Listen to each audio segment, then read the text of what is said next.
अस्सलाम वालेकुम दोस्तों, इस वीडियो के अंदर आज हमने पार्ट 2 करना है कवर ओनरशिप एंड पोजेशन का। अगर आपको इसके कॉन्सेप्ट्स क्लियर नहीं है कि ओनरशिप और पोजेशन क्या है तो इस वीडियो का पार्ट 1 देखिएगा। उसके अंदर आपको ओनरशिप और पोजेशन है क्या उसकी समझ आ जाएगी।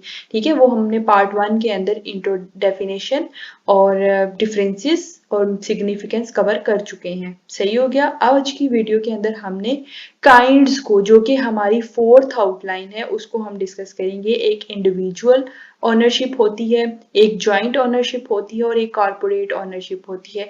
इन तीनों टाइप्स को हम इंशाल्लाह कोशिश होएगी कि बेहतरीन अंदाज में आपको समझाएं और इजी वर्डिंग के अंदर आपको समझाएं। नोट्स आपको जो है वो थर्ड पार्ट के अंदर मैं प्रोवाइड कर दूंगी। ठीक है, अभी हम चलते हैं वीडियो की तरफ। डेफिनेशन आपकी ये सब चीजें जो आपको स्क्रीन पे नजर आ रही हैं ये हम ऑलरेडी कर चुके हैं। सही हो गया।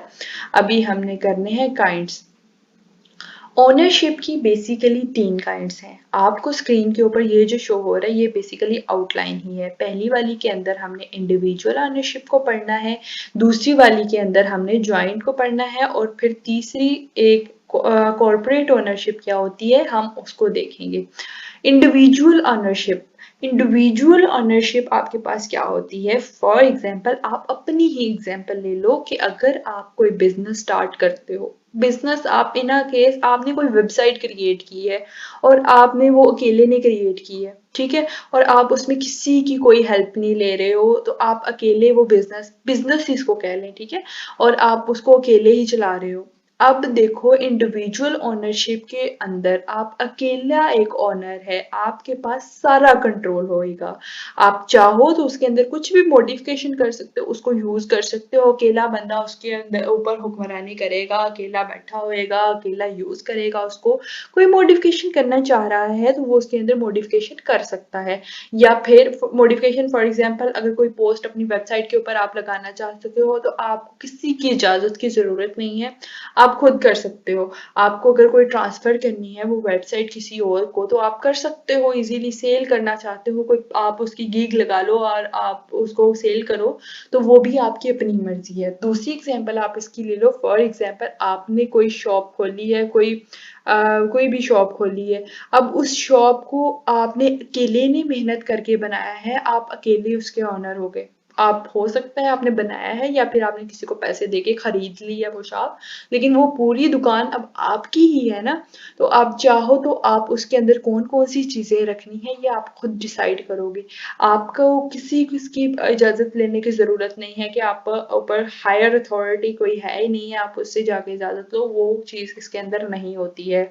और फिर एक टाइम आए कि आप सोचो कि यार मुझे अब इससे डबल पैसे कमाने हैं और मैं इस शॉप को बेचना चाहता हूँ या मुझे पैसों की जरूरत है, तो आप बगैर किसी की इजाजत लिए बगैर इसको आप बेच सकते हो। ये आपकी है इंडिविजुअल ओनरशिप। सही हो गया। अब हम मूव करते हैं जॉइंट ओनरशिप। जॉइंट ओनरशिप में होता है फॉर एग्जांपल कुछ ग्रुप ऑफ पीपल, यहाँ पर एक बंदा है, दो बंदे हैं, टोटल 10 बंदे हैं। उन्होंने सोचा है कि हम एक कारोबार स्टार्ट करेंगे, कोई भी किराने का है या कुछ भी सीमेंट का है। ठीक है, उन्होंने कारोबार स्टार्ट करना है।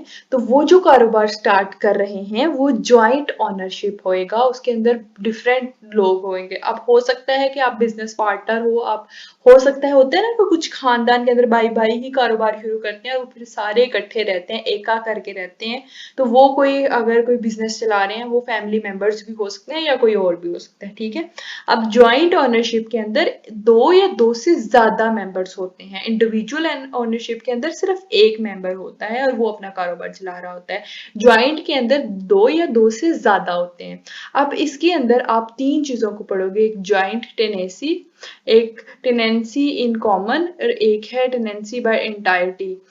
अब ये क्या चीज होती है। पहली, इसके अंदर क्या होता है कि आप फॉर एग्जांपल इस कंपनी का जो आपने ओनरशिप शुरू की है, इसका जो ऑनर है उसकी डेथ हो जाती है इन केस, तो उसका जो फॉर एग्जांपल उसके जो भी शेयर्स होंगे वो ऑटोमेटिकली उसके बच्चों को, उसकी फैमिली को ट्रांसफर हो जाएंगे। ये जॉइंट टेनेंसी है। फिर उसके बाद है टेनेंसी इन कॉमन। इसमें ये होता है कि फॉर एग्जांपल ये बिजनेस है ना, तो इसके अंदर 10 जो है 10 लोगों ने बिजनेस ये शुरू किया था। अब ये जो है वो प्रॉफिट का शेयर इनको सबको अलग अलग जा रहा है। तो इन केस अगर इनमें से किसी की डेथ हो जाती है तो ऑटोमेटिकली फॉर एग्जांपल ये पहला जो एक बंदा है इसकी डेथ हो गई है, तो इसके जो शेयर होंगे वो ऑटोमेटिकली इसकी फैमिली को चले जाएंगे। ठीक है, ये आपके पास है टेनेंसी इन कॉमन। उसके बाद है टेनेंसी बाय द इंटायरिटी। ये जो है ना ये बिल्कुल वैसा ही जैसे ज्वाइंट टेनेंसी है कि अगर किसी की डेथ हो जाए तो वो ऑटोमेटिकली उसकी फैमिली, लेकिन ये स्पेसिफिकली मैरिड कपल्स के लिए है। ठीक है, अगर एक स्पाउस की डेथ हो जाती है, फॉर एग्जांपल मेल स्पाउस की डेथ हो जाती है, तो फिर ऑटोमेटिकली जो उसकी प्रॉपर्टी होगी वो उसकी बीवी के नाम हो जाएगी। ठीक है, ये बिल्कुल वैसी ही है जैसे जॉइंट टेनेंसी है, लेकिन इसके अंदर ये है कि ये स्पेसिफिकली मैरिड कपल्स के लिए रखी गई है। सही हो गया। अब हम मूव करते हैं कॉर्पोरेट ऑनरशिप। कॉर्पोरेट ऑनरशिप की क्या होती है, इसमें कोई एक कंपनी आपकी प्रॉपर्टी को या जो प्रॉपर्टी है उसको ओन करती है। तो यहाँ पर कंपनी प्रॉपर्टी की ऑनर होएगी, इंडिविजुअल कोई प्रॉपर्टी की कोई बंदा प्रॉपर्टी का ऑनर नहीं होएगा, कंपनी ऑनर होएगी कॉर्पोरेट ऑनरशिप के अंदर। तो अगर आप प्रॉपर्टी से रिलेटेड इसके अंदर आप डिसीजन मेकिंग को किस तरह से करते हो, अगर आप प्रॉपर्टी से रिलेटेड कोई भी इंपॉर्टेंट डिसीजन करने हैं, फॉर एग्जांपल कि इसको किस तरह से आप यूज करेंगे, या फिर अगर आपने इस प्रॉपर्टी को बेचना है तो किस तरह से बेचना है। ठीक है, ये सारा आप जितने इस कंपनी के मेंबर्स होंगे वो सब बैठ के डिसाइड करेंगे, कोई एक बंदा डिसीजन नहीं कर सकता है। ठीक है, कि फिर वो ये जिस तरह बोर्ड ऑफ डायरेक्टर होते हैं ना कंपनी का, वो डिसाइड करेगा। तो फिर ये मिलकर ये इस बात को यकीनी बनाएंगे कि वो जो प्रॉपर्टी है, अगर उसके अंदर आप कोई भी डिसीजन करना चाह रहे हो, तो जब आपने कंपनी बनाई थी तो आपने, जाहिर है कोई भी कंपनी बनाने से पहले उसके प्लान्स बनते हैं कि मेरी ये कंपनी मैं क्रिएट कर रहा हूँ तो इसके कौन कौन से प्लान्स होंगे, इसके कौन कौन से गोल्स होंगे। तो ये सब जो है वो आप एक कंपनी के गोल्स के अंदर एंटर कर लेते हो ना। तो फिर जब कंपनी आपकी रन हो जाती है तो फिर उसके बाद जब आप डिसाइड करते हो इसके अंदर कोई चेंजिंग्स, तो कोई एक बंदा इसके अंदर डिसाइड नहीं कर सकता। बोर्ड ऑफ डायरेक्टर सारे लोग बैठेंगे, फिर डिसीजन करेंगे, अगर उनको बारे में आएगा तो वो फिर वो जो है वो फैसले को कबूल करेंगे और फिर आपकी प्रॉपर्टी के अंदर जो भी चेंजिंग्स होंगे वो किए जाएंगे। ठीक है, I hope so everything is clear. No, यहाँ पर मैंने आपके साथ डिस्कस कर लिया है जो है वो काइंड्स ऑफ ओनरशिप। ठीक है, अब नेक्स्ट वीडियो के अंदर हम मोड्स ऑफ एक्विजिशन करेंगे। अगर मेरी वीडियो ने आपकी थोड़ी सी भी हेल्प की है तो मेरी वीडियो को लाइक करके ज़रूर जाइएगा, चैनल को सब्सक्राइब करें और कमेंट सेक्शन के जरिए ज़रूर बताएं।